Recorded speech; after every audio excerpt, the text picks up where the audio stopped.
ഓം നമോ നാരായണായ. ഗുരുവായൂർ ക്ഷേത്രത്തിനു മുന്നിൽ തെളിഞ്ഞു കത്തുന്ന ദീപസ്തംഭത്തിന് ചിങ്ങം 1 2025 ഓഗസ്റ്റ് 17 116 വയസ്സ് തികയുകയാണ്. ചരിത്രം സാക്ഷിയായ ദീപസ്തംഭം മദ്രാസ് കോടതി ജഡ്ജി ചേറ്റൂർ ശങ്കരൻ നായരാണ് സമർപ്പിച്ചത്.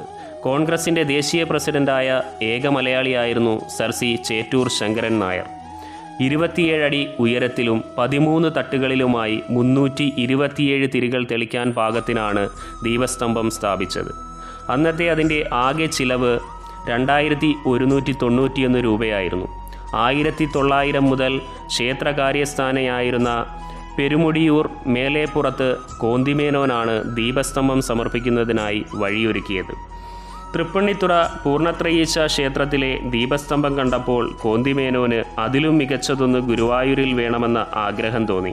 അക്കാര്യം ചേറ്റൂരിനോട് പറഞ്ഞു വഴിപാട് ചെയ്യിക്കുകയായിരുന്നു.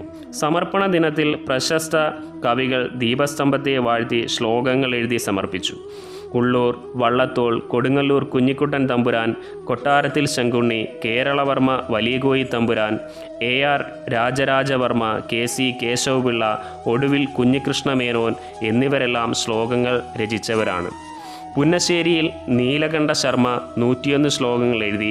മലയാളത്തിലും സംസ്കൃതത്തിലുമായി 326 ശ്ലോകങ്ങളായി. അതോടെ കവി കുണ്ടൂർ നാരായണ മേനോൻ ഒരു ശ്ലോകം കൂടി എഴുതി ദീപസ്തംഭത്തിലെ 327 തിരികളുടെ എണ്ണത്തിനൊപ്പമാക്കി.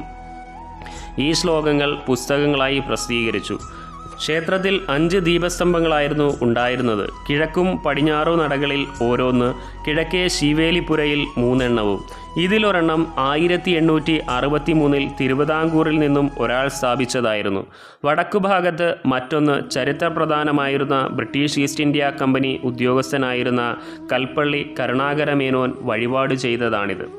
കരുണാകരമേനോനെ മദിരാശി സർക്കാരിൻ്റെ ദൂതനായി ബ്രിട്ടൻ കുടകിൽ നിയമിച്ചു. കുടക് രാജാവ് അദ്ദേഹത്തെ തടവുകാരനാക്കി ബ്രിട്ടീഷ് കൂർഗ് പിടിച്ചെടുത്തു.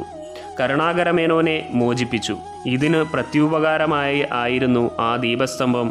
എന്നാൽ 2007 ഈ ദീപസ്തംഭം മാറ്റി പുതിയതു സ്ഥാപിച്ചു. സന്ധ്യാദീപത്ത് ദീപസ്തംഭം തെളിക്കാൻ വഴിപാടിനായി 8000 രൂപയാണ് നിരക്ക്.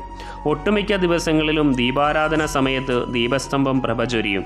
ക്ഷേത്രത്തിനുള്ളിൽ പ്രവേശിക്കാൻ കഴിയാത്തവർ ദീപസ്തംഭത്തിനു മുന്നിൽ നിന്നാണ് ഭഗവാനെ തൊഴാറ്.